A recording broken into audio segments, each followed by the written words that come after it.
something?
I...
What's on your...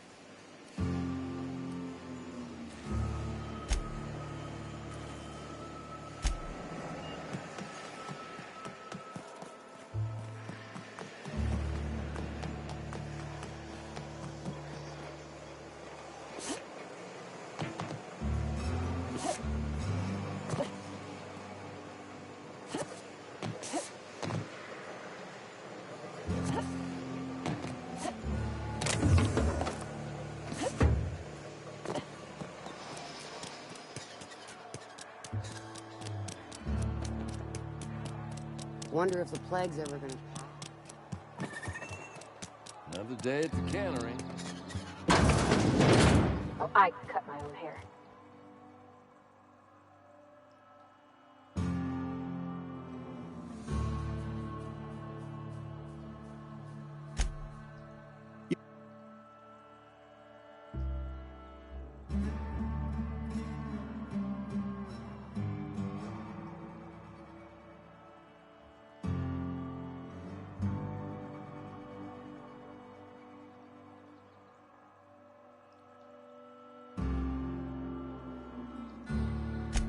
Ah.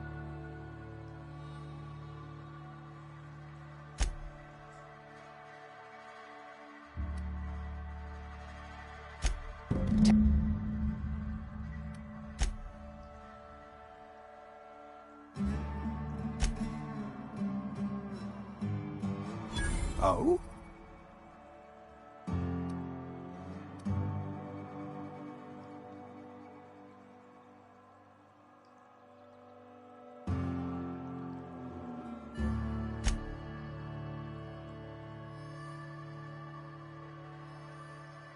Go ahead.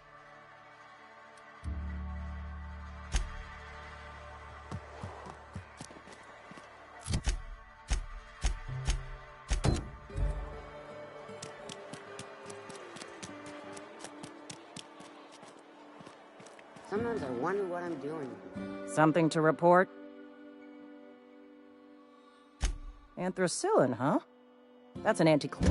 I appreciate your vigilance on behalf of Spacer. Sealed, packaged, and delivered to a Spacer's Choice storage facility. Standard procedure for contraband, you see. You are, of course, entitled to a reward for assisting in the apprehension of any contraband. Your compensation and your receipt. Spacer's Choice wishes you a productive shift.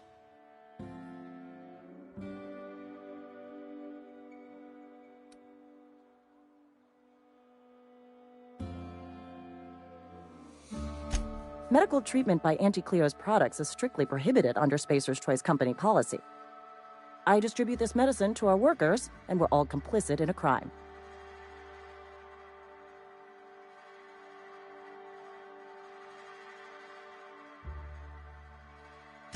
If you are one of our workers, I would be obliged to mark that comment on your permanent record.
Let the boss catch you saying that. Something to report? We pay by the finger. What do you have for me? Gil Antrim. Real name, Guillaume. Duly processed by a freelancer on behalf of Spacer's Choice. I remember him. I was just a kid last I saw him. Shame. I'll just need your signature here, here, here, here, and here. Got any more fingers for me? Mabel Burgess. Age 37. Right or left-handed? Let's just say no longer applicable. I remember Doc Burgess. Conducted my physical every fiscal quarter. Guess she couldn't keep her hands off her patient's medicine. Still one outstanding bounty. If you've got a finger, I've got the paperwork. Here we are. Bertie Cotton. Cause of death. Let's just say overwhelming physical trauma. Bert was the local preacher before Max took over. Always was quick to remind us that we all get what we deserve in the end. Well, that's all three. I must remember to requisition some more fingerprint ink. Here's all the compensation you've earned, plus a bonus. You've done such a bang-up job hunting down our former workers that I thought it only proper to deputize you. Congratulations.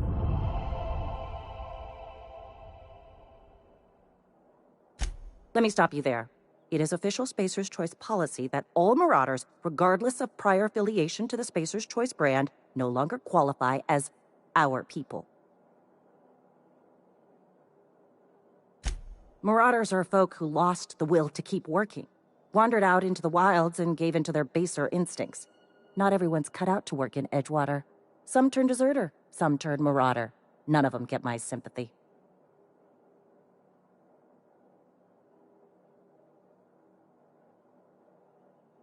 Uh-huh. I recall young Eugene. Good kid. Nice smile. Fussy about his health, though. Took a little too much adrenatime. That'll do a number on your brain matter. Says so right on the warning label. Violent psychosis is a well-documented and legally accounted for side effect of adrenatime.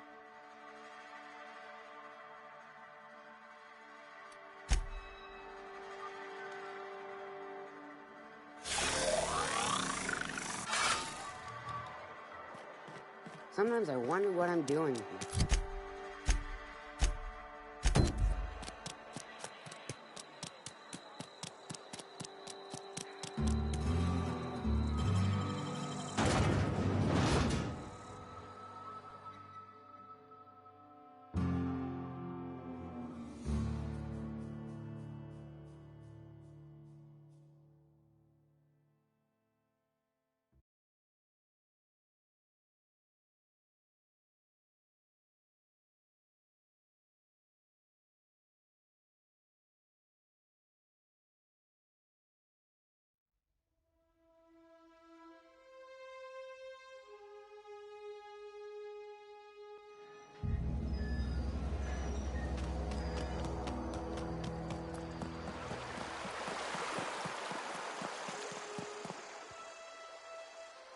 Things are changing round the Vale. Don't matter much to me, though. Graves still need filling. You run into any trouble?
What can I do for you?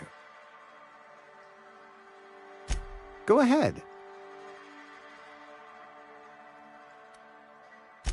The plague's come at us with a vengeance this year. Lost 6 workers in as many months. I wouldn't call them good workers, mind you. If they were any good, they'd have been treated. Still, it is a shame. Fever, chills, fatigue, aching, vomiting, an excess of phlegm, a tendency towards belly aching. Whatever it may be, I have developed my own palliative. Boiled canid liver and a splash of ethanol. Company policy, friend. We don't have enough medicine to treat all of us, so we treat the best among us.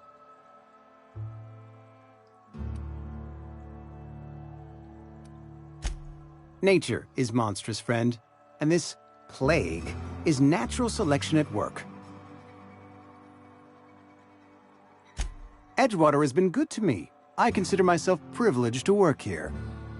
I am never wanting for work, not since the plague started.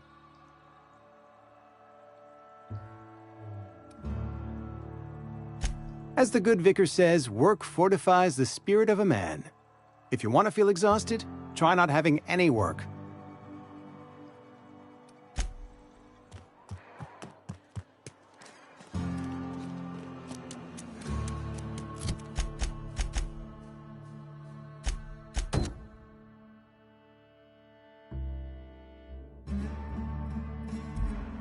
Been eating nothing but salt tuna.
Home is where the heart is.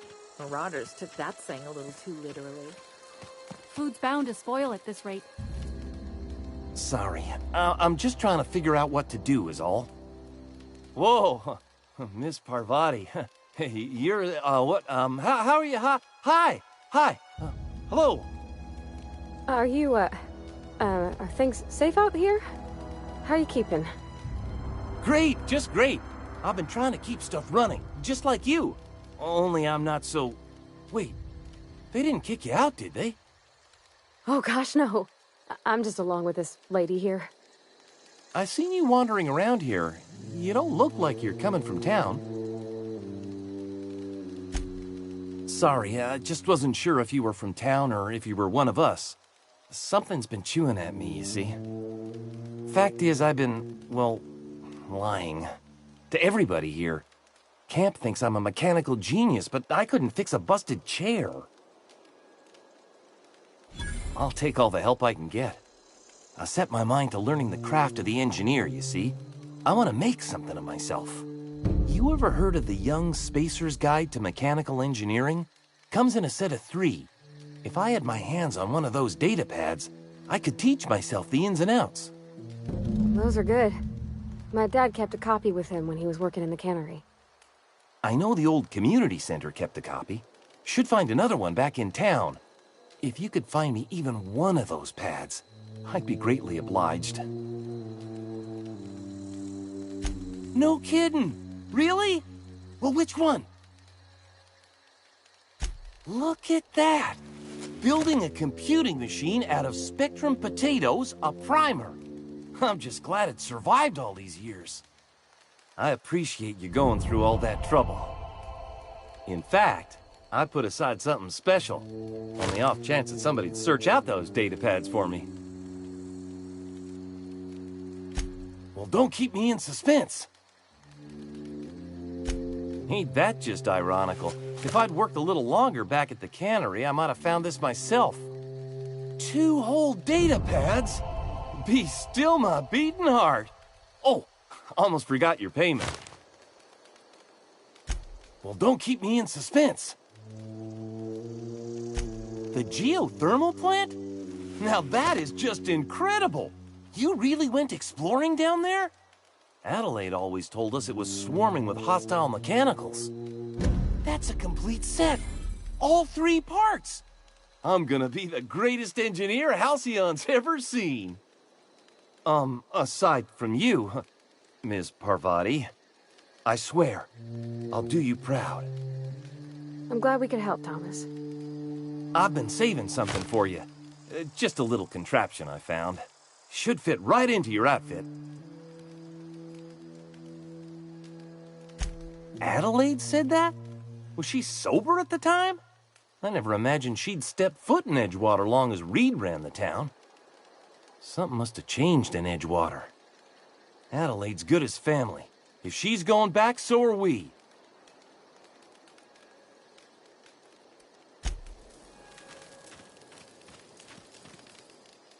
Never liked Reed much.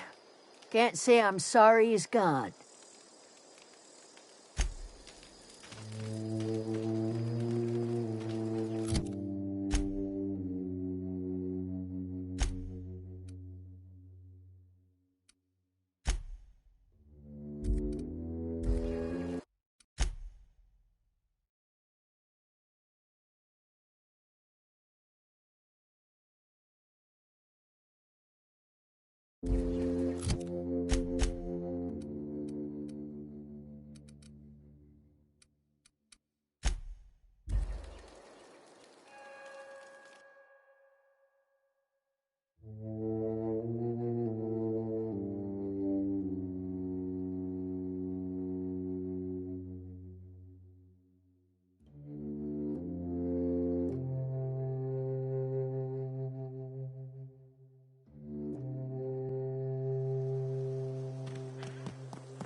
Is this your ship? Oh my stars, she is just so handsome. Does she have a name yet? What's her drive model? Oh, gosh. Listen to me babbling. When I was in Edgewater, I dreamed of flying on a real ship, working on a real engine, belonging to a proper crew. I'm the only decent mechanic Edgewater's got, but every time I think of going back, I get this sinking feeling.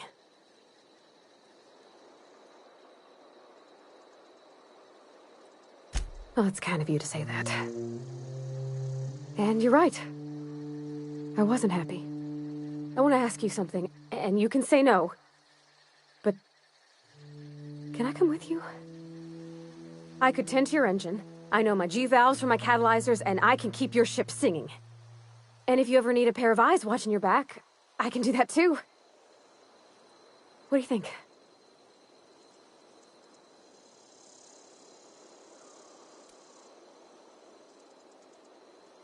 Yeah, I've been thinking about that. Edgewater was on the verge of collapse before you showed up. You sent them power, and now the town might see another season. And you talked Miss McDevitt into coming back to town. Maybe one day, Edgewater will have a garden where that cannery once stood. You ain't exactly a stranger anymore. You done some kindness hereabouts. I wouldn't mind following somebody like that.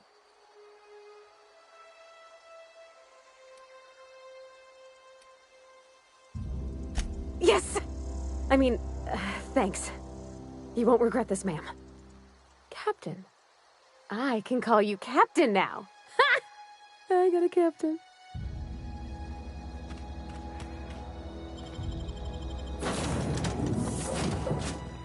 Well, I certainly am looking forward to flying on a ship named the Unreliable. I'll just head upstairs and claim a room. Captain, I have detected that Edgewater's power... What can I... Do you know how to install a power regulator? Outstanding, Captain. Your aptitude for engineering will prove invaluable in the event of another catastrophic engine failure. Our engine room is located behind you. Across the cargo bay, up the ladders.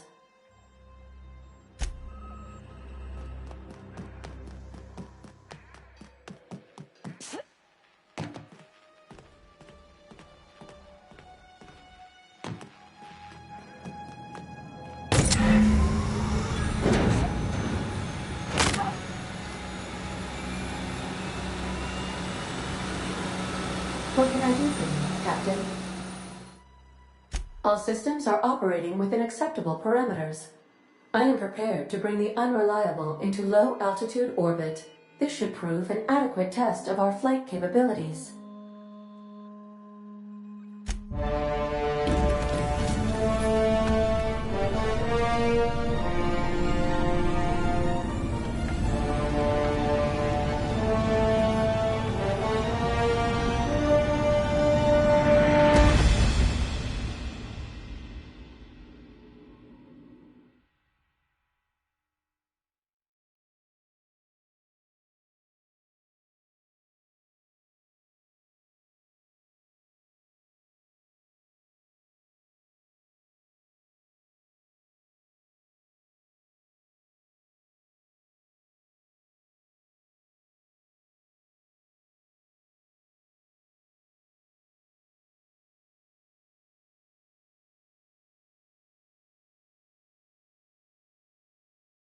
We have received a communication request from Dr. Phineas Wells.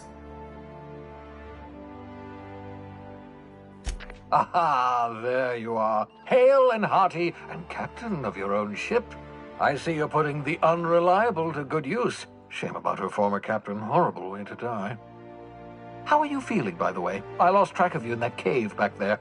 Experiencing any, unnatural drippage? Perfectly normal side effect of thawing, I assure you.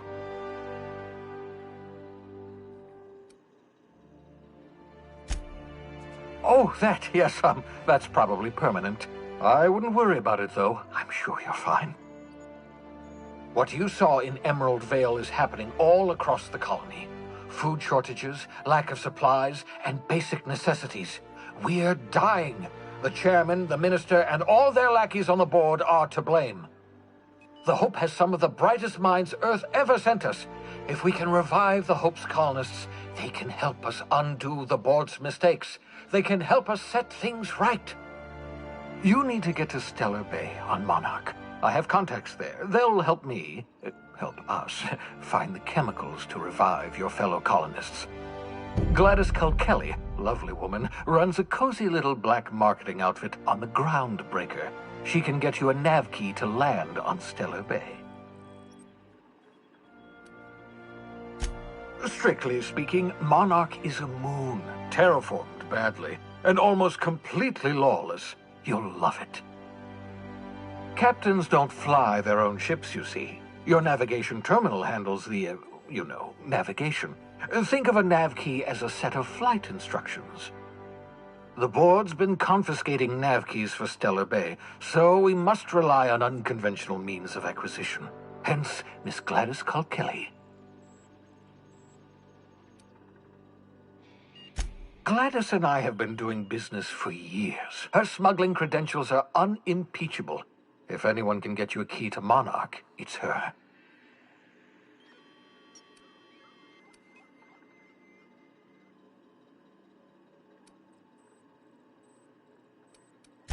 In theory, I suppose you could land your ship in Cascadia, and in theory, I suppose you might survive the experience. Cascadia is utterly seething with dangerous, highly aggressive creatures more than capable of tearing you limb from limb. You'd have to be a lunatic to land in Cascadia, and I'm reasonably certain I tested your brain for incipient signs of insanity. Trust me, talk to Gladys Culkelly. Excellent. I'll send her a wireless. Let her know you're coming. By the way, I gave Captain Hawthorne a disguise apparatus of my own design, cutting-edge technology years ahead of its time. I call it the Holographic Shroud. I'm sure it will prove remarkably useful to you. You'll find it in the captain's quarters. Marvelous device. I'm quite proud of myself. The shroud changes the user's appearance to mimic that of another. It has limits. First-generation technology, you see, but promising. Exciting to see it in use at last. Very simply, the holographic shroud uses biometric information contained on standard identity cartridges to generate a holographic projection around you. Only stands up to a casual scrutiny. Use it too long, bound to flicker, blur, something like that. Movement makes it more likely. Best used in moderation. When you see guards in your path you can't sneak past, for example. Maintain your distance. Act normal. No running, no jumping. Don't draw their attention. If they pay attention, they're more likely to notice flaws in the hologram. A change of clothes. What is this? Some old spy serial? What inattentive and brainless guard would be fooled by such a shabby disguise? The holographic shroud masks not only your clothes, but your face and fingerprints. It modulates your voice and sweetens your breath.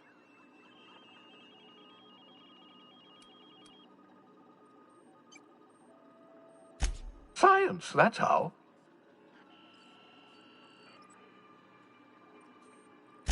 Excellent. I'll contact you once you've found a way to get to Stellar Bay. If you have any questions, come see me in my lab. And remember, don't trust the board. They'll try to win you over with promises of wealth and power, but it's a lie. The board's only interested in filling their own pockets. If we don't put a stop to them, they're going to run this colony to the ground. Transmission ended. If you are ready to depart, please select a destination on your navigation terminal.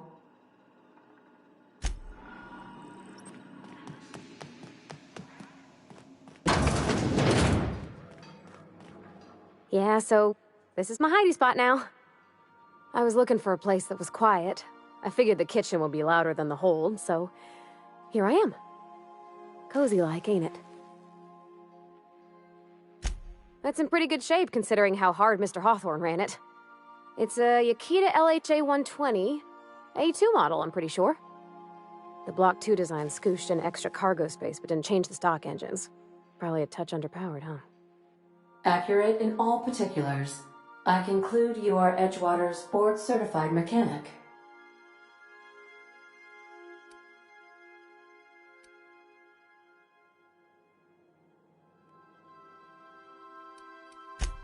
So you're gonna call her it, not she? Though my voice is currently pitched to suggest female, I possess no gender. Any pronoun preferred by the user is acceptable. Hello! I am not a board-certified mechanic, but my dad was. He taught me all he knew. Do you understand? Speech recognition is one of the many skills I have been programmed to simulate. You're not simulating it, you're doing it! I asked a question and you answered it. I am gratified you consider this facsimile convincing.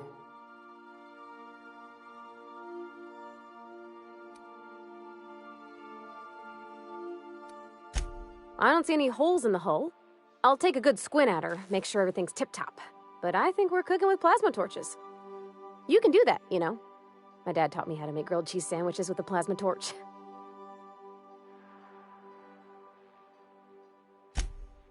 Mostly, yeah.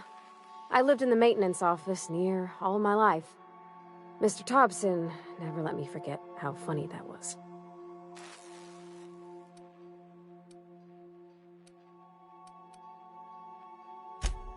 I'm not exactly a model employee. Not like you wanted. The kind that stays quiet and gets the right work done in the right order every day. It's not normal for anyone to do as their parents. You take a vocational test. That decides your schooling and your career. When I tested out for maintenance, everyone figured it was on account of my dad. They were real unhappy with us. Well, I'm good at making things work the way they ought. Not so much at doing such to somebody else's schedule. There's times I'm working deep in the guts of a loader, getting it all running perfect. Then I look up to see it's tomorrow, and I've blown another deadline. Anyhow, I was happy to get back home. I didn't care much for schooling. Yep, nothing much had changed. Everything was a little grayer, a little dirtier. Dad met me at the shuttle and gave me a big ol' hug. I noticed straight away that he was moving slower and stiffer. He made a little grunt when I squeezed. About a year. I tried to do more of the work so he could rest. His heart gave him pains. Dad never said that he loved me, you know? I knew on account of him showing it. How he'd stay up late to help with my projects or listen to my fretting. Oh gosh, look at the time. Sorry to bend your ear so long. And I got so much to do before this ship's in decent shape.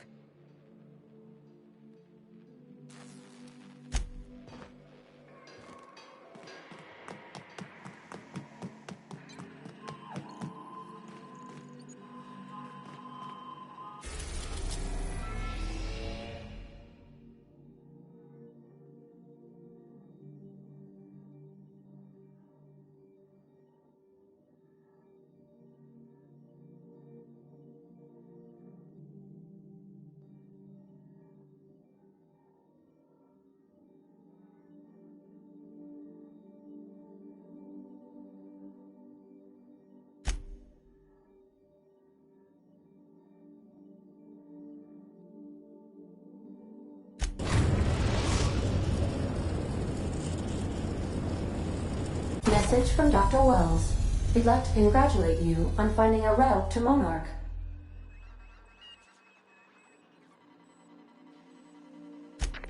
Cascadia is utterly seething with dangerous, highly aggressive creatures more than capable of tearing you limb from limb. You'd have to be a lunatic to land in Cascadia, and I'm reasonably certain I tested your brain for incipient signs of insanity.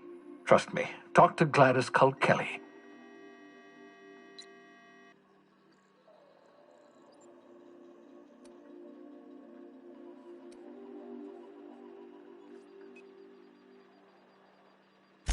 You'll need to speak with Hiram Blythe. He's known as the information broker, and for good reason.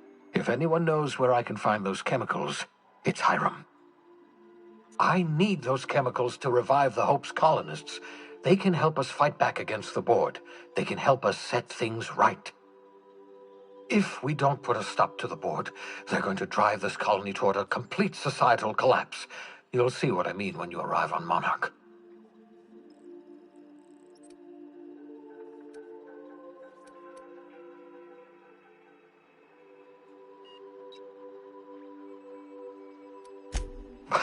No, never. Monarch is a hotbed of political activity.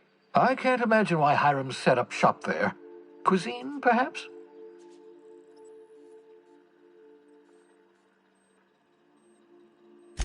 You'll want to hire the services of a skilled guide. I recommend a hunter by the name of Nyoka. Frequents the drinking establishments of Stellar Bay. Very hard to miss. Once you have everything you need, make your way to Hiram Blythe's compound. Come see me in my lab. I'll answer any questions you have.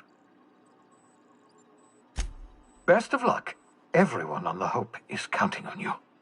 Captain, an unusual wavelength is coming through Monarch's aether wave frequencies. The eternal is in us all. The OSI would have you believe that your place in society, indeed in the universe, is preordained. A man who works in the mines of Hephaestus, coating his lungs in mercury dust for not but a few bits a night. This fate is set in stone? When he dies young, coughing up black blood, his part in the grand plan? No, I say. Greatness is in everyone. Not just those so fortunate as to have been born into prosperity. That was unexpected and odd.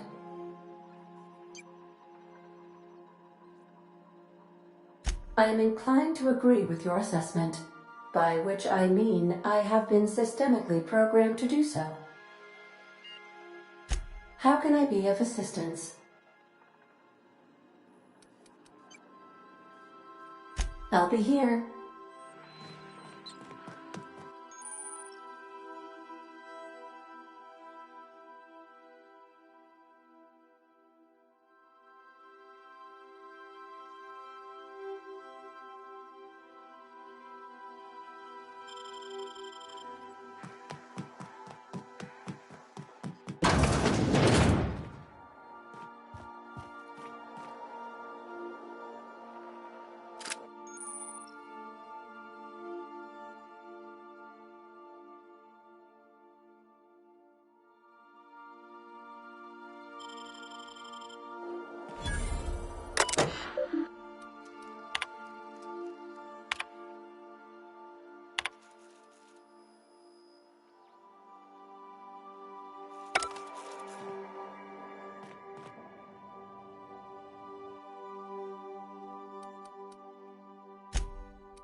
I don't think I like this place for a little bit.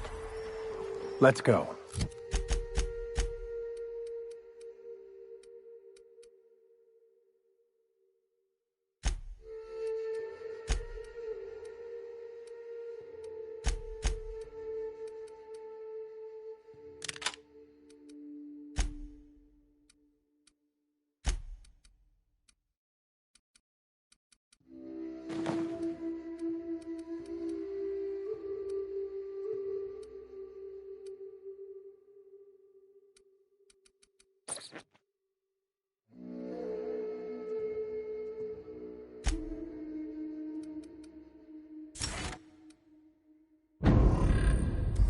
Living is overrated anyway.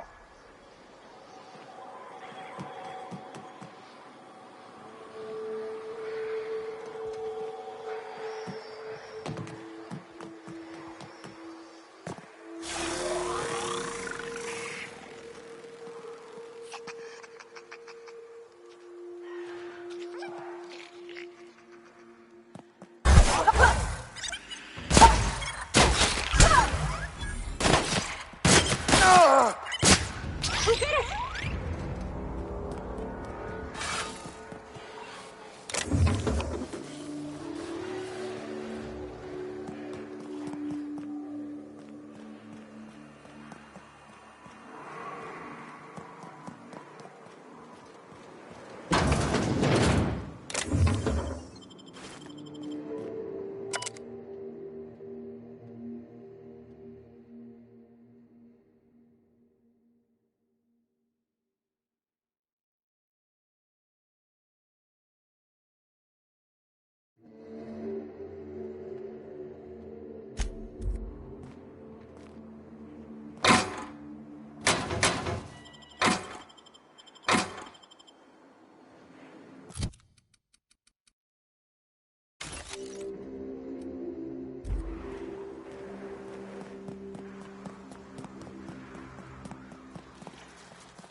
Stay sharp. This is going to be difficult.